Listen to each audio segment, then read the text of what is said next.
Do you love hard funk music and Russian bass? Do you relate to the lifestyle of a raccoon? Do you enjoy shopping just for the fact that you got a discount even though you didn't want the item? Well, I don't know how else to put it, but Wizards of the Coast has printed a card that is a Russian raccoon finding deals in a Ross, blasting his favorite music. That's right, I'm doing an entire deck talk on half of a card. I don't even know the other side yet. The Green Goblin. We probably won't know the other side of this card for a couple weeks, but it doesn't matter what the other side says. We're allowed to cast this side. The new Green Goblin says spells you cast from your graveyard cost 2 less to cast, and it gives every non-land card in your graveyard mayhem. That means if the card was discarded out of your hand this turn, the card went from your hand to the graveyard, it costs 2 less to cast, and you're allowed to cast it from your graveyard this turn. That doesn't mean you can play it from your graveyard and then it goes back to your graveyard and you can infinitely play it because it wasn't discarded anymore. And the timing rules still apply. I don't know how familiar my viewers are with the Grixis game plan, but this is the new best wheel commander. Bye-bye, Wheeliod. Wheels now say, draw 7, and the rest of your cards in your hand now cost 2 less to cast. Also, we got our first CEDH commander that unironically runs 1 with nothing. 1 black, discard your hand. It also reads now, 1 black, all cards in your hand cost 2 less to cast. In other words, you get to be a little rave kid on Adderall playing this deck. I want you to channel your inner redneck. All of your cares are now gone to the wind. You are slamming. This deck constantly just chucks things in the yard, gets to replay them. It's Kess on crack.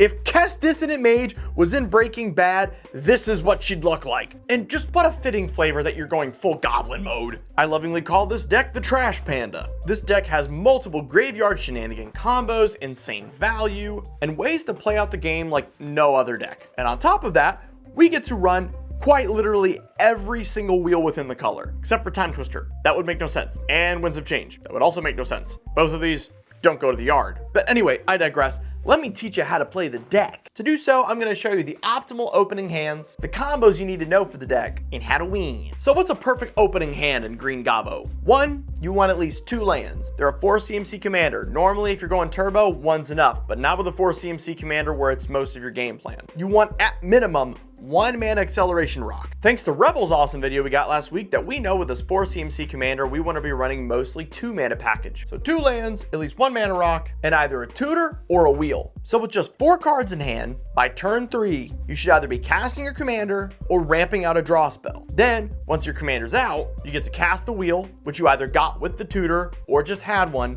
and you can start going to town. This deck consistently churns through itself with different wheels, different ways to discard, and reduce the CMC of the spells that you're going to be able to Grixis grind like crazy, baby. Are you excited to discard a Bolus of Citadel and only cast it for 4 mana? Are you excited to discard Wheel of Fortune and then cast it for 1 mana? Are you excited for a 1 mana Valley Flood Caller? I know I am. So let's get into the combos of this deck. First off, wheel chaining. This deck runs so many wheels that you're going to be able to wheel chain. That means play the wheel, discard your hand, and then if you discard another wheel, cast it for like 1 freaking mana from your graveyard and keep churning. And while you're churning through your deck, you're going to find an insane amount of fast mana.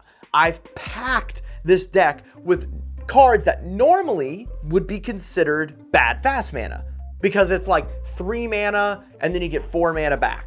Doesn't matter in this deck, they cost 2 less. So you jam your Wheel of Fortune, get a bunch of fast mana, cast it, and then go ham with whatever you drew afterwards. Resolving a Wheel of Fortune with Green Goblin out is as good as casting Ad Naus in most decks, I swear to Christ. This also enables creative Breach combos. Cast Breach, and now Wheel of Fortune only costs 1 mana. Way easier to keep churning through your deck and making more mana. Jessica's will now cost 1 mana, and then it allows us to run cards that put things in our graveyard back in our hand so we can re-discard it and keep churning. Now, this deck wins with 3 different win cons we've packed in. The first one is the obvious Thoracle. Second one is the obvious Breach. I've heard a lot of you don't know these combos, so we're gonna do them in 10 seconds or less. Thassa's Oracle says, when it enters the battlefield, if there are less cards in your library than you have Blue Devotion, which with Thassa is 2, you win the game. You cast Demonic Consultation, name a card that's not in your deck, and it exiles your whole deck. Once you play Thassa's Oracle, there's no cards left in your library, you win the game. With Underworld Breach, you cast Underworld Breach, cast Lion's Eye Diamond, activate Lion's Eye Diamond, discarding your hand, giving you 3 blue. You then cast Brain Freeze. It says for every spell cast this turn, mill 3 cards in your graveyard. Underworld Breach allows you to recast cards from your graveyard if you exile 3 cards. That allows you to get infinite mana and infinite casts, well, as much as you have in your deck, with Brain Freeze and Lion's Eye Diamond. These are the 2 core combos of Grixis.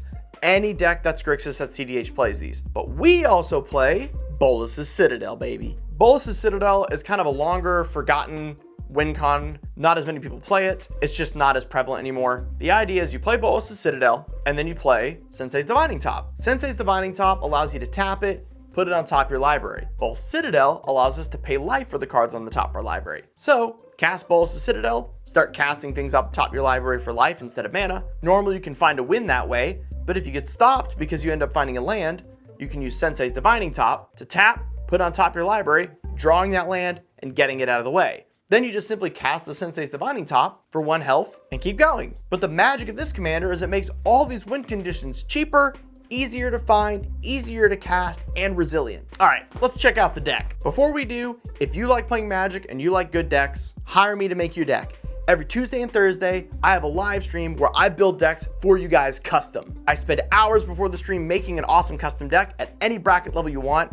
Go to my Patreon, sign up. We have 4 more slots for next week's streams. Please. Planeswalkers. And our last win condition is Professor Onyx and Chain of Smog. Professor Onyx says every time you cast or copy an instant or sorcery, you drain your opponents for 2 life. Chain of Smog allows you to infinitely target yourself and infinitely copy it, which allows you to infinitely drain the table. Creatures. One of the hottest things, one of the coolest tech in this deck, Birgi. Birgi's backside, which is what we care about here, says discard a card, exile the top 2 cards of your library. You may play those till end of turn. So if we have Green Gobbo out, we can discard a card to give it Mayhem and get 2 more cards off the top of our library. This normally instantly wins the game if it resolves. We're running the obvious Orcish Bowmaster. Often you can infinitely re-ETB it from your graveyard with different effects like Underworld Breach in order to kill the table, but we are also running Wheels in this deck.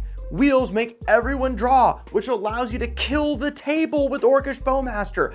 You can straight up win the game by chaining Wheel of Fortunes and having Orcish Bowmaster out and just winning that way. We obviously are running Thassa's Oracle, and then we're running Valley Floodcaller to give all of our non-creature spells flash. And the Monkey Man himself, Simian Spirit Guide. This allows us to exile him for a red mana. Very helpful. Oftentimes, Ancient Tomb plus this equals a wheel on turn 1. And because we're running Chain of Smog, and sometimes we want to discard our entire hand so that way Green Goblin gets Mayhem, again, insane combo. If you run Stormkiln Arcanist, or Ska as my friends call him, they're cooler than I am, Stormkiln gets infinite treasures for us because we're infinitely copying Chain of Smog at ourselves. So now we dump our whole hand and then have infinite mana to play all those cards. Like, come on, dude, this deck is so sick. Oh, also, we're running Simian Spirit Guide's very fun cousin, Ragavan. Ragavan's just a good mana dork. It allows us to attack in, steal a card. Sometimes it's a good one, most of the time it's not. But we get a treasure, which really helps us ramp out to cast Green Gobbo. Sorceries! Beseech the Mirror acts as a way to be an extra win con, but also it's color fixing. So whenever we need to go get Thassa's Oracle, but we don't have the blue mana for it, if we cast Beseech the Mirror, and then we bargain one of our artifacts away with its bargain ability, it casts the Thassa's Oracle for us, meaning we don't need to find the 2 blue mana. Helps out so often. After that, we have Chain of Smog. Like I talked about, it's an infinite copier, and we have 2 cards in the deck that go infinite with it, as well as the fact sometimes we just want to cast this to discard our hand so we can play things from graveyard with Green Gobbo. Sick, nasty card in this deck. And then we have Windfall, Wheel of Fortune, Wheel of Misfortune, and Dark Deal. These are the 4 wheel cards that we have in the deck. We've already talked a bunch about that. You should know what they do by now. We have a 3/3 commander. That means Toxic Deluge is an automatic include because we can wipe the board by paying 2 life. We're running Reanimate because we're pitching a lot of things into our graveyard, and sometimes we want to go get something out of our graveyard that we dumped. We're running Demonic Betrayal because this deck runs an insane amount of wheels, and we want to be able to get people's cards out of their graveyards and just win from there. Jessica's Will, super big ramp, great card draw, and cast from 1 mana from our graveyard. And then, after that, it's your general tutors and extra ways to draw cards. Instants. So what you're seeing here isn't the final version. I am still testing an insane amount of mana. You can probably be playing things like Desperate Ritual and other crazy rituals that cost more mana, like Mana Geyser, in order to make more mana by casting it from your graveyard. I haven't tested these enough yet to say that they should be in your final version, so use this more as a template. Ad Nauseam is in, but it's not a main phase Ad Nauseam. on someone else's turn, if you're stuck with 5 mana, all you found is value, and you need something that'll win you the game, Ad Naus is the best card to do that. So when everyone else is in a counter war and everyone's trying to stop someone from winning, you can slam this on top and going, guys, I'm just trying to find interaction for the table.